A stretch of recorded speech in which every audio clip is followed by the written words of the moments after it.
Sobreviver e lutar pode ser o lema de qualquer pessoa que nasce na periferia espalhada pelo mundo. Poucas oportunidades e condições de vida complicadas são situações que se repetem nas histórias de quem veio de lá.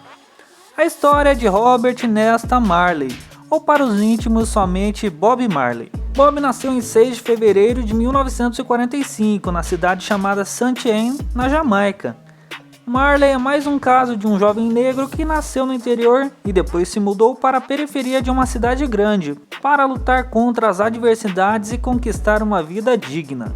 Você está no canal Quanto Ganha e este é o quadro Arquivo Curioso.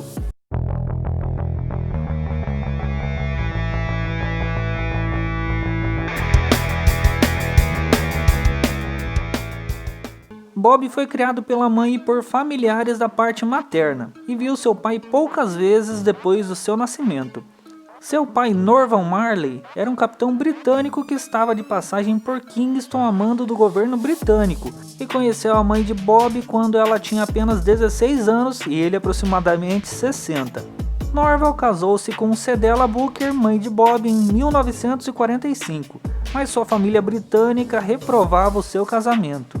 A curiosidade que marca a infância de Marley é o seu tom de pele. Por ser descendente de inglês, ele era chamado de Garoto Vermelho pelos moradores de St. Anne. Na infância, ele era responsável pelos afazeres rurais como ordenhar o rebanho, cultivar horta e, nos momentos de folga, aprender um pouco sobre a música com os parentes mais velhos. Trent Town, onde foi criado, é uma comunidade composta por favelas localizada no subúrbio da capital Kingston, na Jamaica. No final dos anos 50, Bob começava a trilhar o seu caminho. Apesar de um lugar muito pobre, a comunidade era rica culturalmente, servindo como inspiração para muitas músicas que o músico escreveu durante sua passagem por lá. Depois de sair da sua terra natal em busca de uma vida melhor e se mudar para a periferia de Kingston, Bob faz da música o sentido da sua vida. O futuro astro do reggae veio de uma família pobre e não havia muita perspectiva de vida em outras áreas, senão dedicar-se por inteiro à música. Guiado pelo filho de seu padrasto, Bunny Wailer, Bob começa a fazer aulas de música enquanto ainda frequenta a escola normal, até que a música começa a aflorar no menino a ponto dele largar as aulas normais e se dedicar completamente à música. A virada para a música na vida do menino acontece quando ele conhece Desmond Dekker, um soldador que trabalhava junto com ele e havia gravado uma música. Bob trabalhou como soldador obrigado pela mãe que tinha medo dele virar delinquente na cidade. Desmond serviu como espelho e um combustível a mais para Bob Marley se dedicar à música. Pouco tempo depois, aos 16 anos, Bob grava a primeira música chamada Judy Not. Isso ocorreu no ano de 1962. A música gravada serviu como poder de barganha para juntar os nomes que futuramente formariam os The Wailers. Ao contrário do que pode se imaginar, tecnicamente Bob não era exímio instrumentista, mas aos poucos ele foi se aprimorando. Aos 18 anos, a religião Rastafari passa a fazer parte da vida de Bob. O movimento Rastafari surgiu na Jamaica nos anos 20 pelos escravos e descendentes de negros com o objetivo de união da raça negra e uma vida simples. Já Rastafari é a divindade máxima do movimento Rasta, e ele é o responsável por guiar e instruir os caminhos de cada devoto. Assumindo como modelo de vida, Bob assume algumas particularidades para a sua vida, como a ingestão de frutos e vegetais, tudo que vier da natureza e a não ingestão de animais mortos e álcool, sem contar os tão marcantes dreadlocks que viraram assinatura do astro. Carreira. Depois de 2 anos só ensaiando com The Wailers, em 1964 eles embalam um hit que soma todas as jukebox jamaicanas, o single Simmer Down. A música ficou em primeiro lugar nas paradas jamaicanas e popularizou os lamentadores pela Jamaica. Bob embalou vários hits, mas o problema financeiro do país atrapalhou a continuação da banda. Aos 20 anos de idade e com o sucesso que havia alcançado na Jamaica, Bob Marley se mudou para os Estados Unidos, e o objetivo era começar uma vida nova. Bob havia se casado com uma jovem chamada Rita Anderson.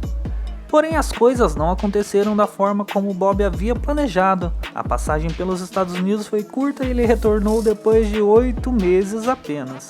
Ao voltar para a Jamaica em outubro de 1966, o astro reorganiza a formação dos The Wailers e a partir daí começa a luta pela estruturação da banda, passando por diversas gravadoras e produzindo várias músicas. No início dos anos 70, apesar da aclamação nacional que os Wailers tinham na Jamaica, ainda permaneciam desconhecidos internacionalmente. A virada então acontece quando Bob conhece Chris Blackwell, dono da Islands Records, gravadora conceituada e independente que tinha em sua maioria artistas do rock. Chris é procurado por Bob Marley para sanar um problema que acompanhou toda a caminhada dos Wailers, a falta de grana. O astro do reggae consegue convencer o dono da gravadora para a gravação do álbum, que até então seria o divisor de águas na carreira de Bob Marley e os The Wailers. Catch a Fire foi lançado em 13 de abril de 73 e ganhou o mundo e de quebra os Wailers também.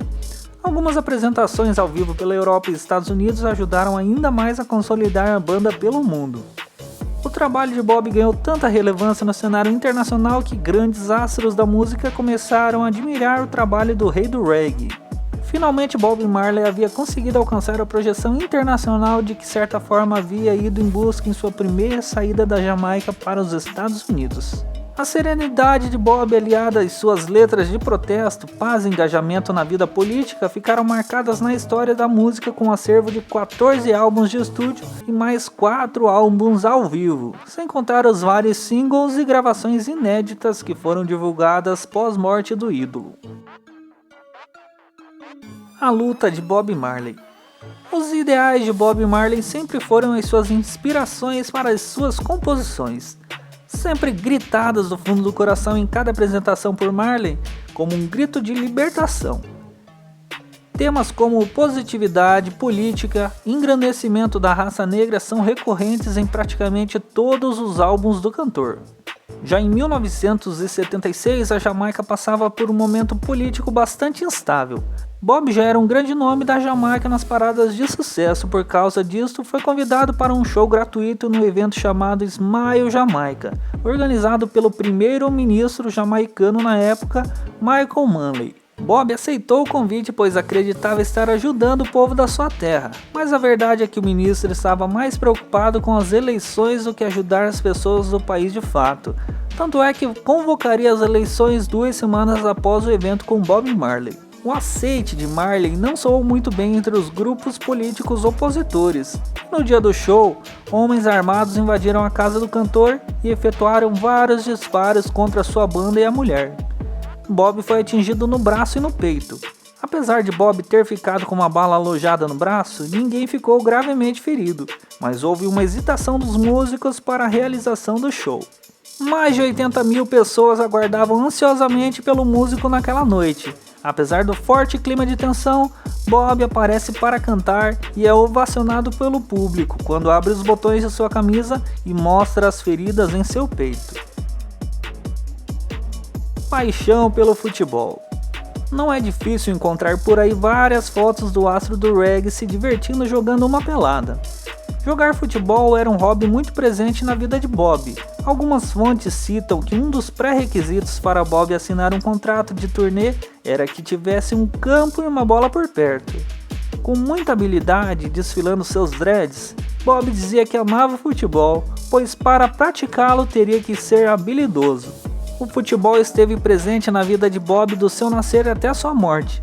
Segundo seu documentário, a descoberta do câncer que seria a causa de seu falecimento posteriormente foi através de um machucado gerado durante uma partida de futebol.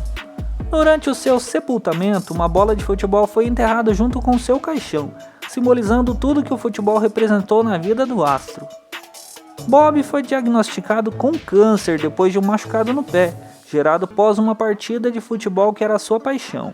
Bob acabava a sua turnê pela Europa e havia agenda marcada para uma breve turnê na América do Norte. Durante a sua primeira apresentação, Marley passou mal e ao passar pelos exames foi diagnosticado com câncer. Foi sugerido a amputação do dedo prejudicado, mas o astro se recusou seguindo os ensinamentos da doutrina Rasta. Os Rastafaris acreditam que o corpo é um templo e ele deve ser preservado e não deve ser modificado. Marley não aceitava o tratamento tradicional do câncer pelos médicos, e o câncer se espalhou pelo cérebro, pulmão, estômago, até que Bob Marley encontra um tratamento alternativo e naturalista de um médico alemão.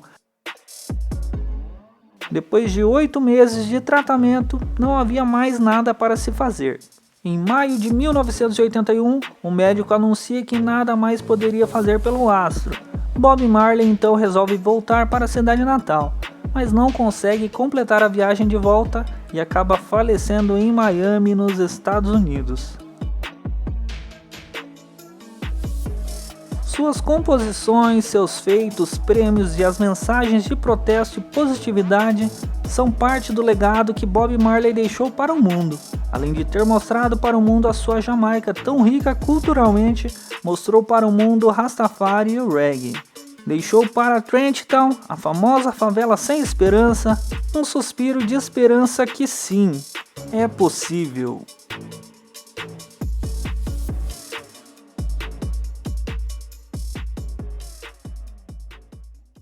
E esta foi a bela história de Bob Marley, uma pessoa que conseguiu vencer as dificuldades da vida e da pobreza para se tornar o rei do reggae. E aí, seus curiosos, gostaram da história do eterno Bob Marley? Então não esqueça, curioso que é curioso, se inscreve aqui no canal, deixa aquele like maroto e compartilha este vídeo. Toda quarta-feira é dia de Arquivo Curioso, então deixa o seu pedido nos comentários.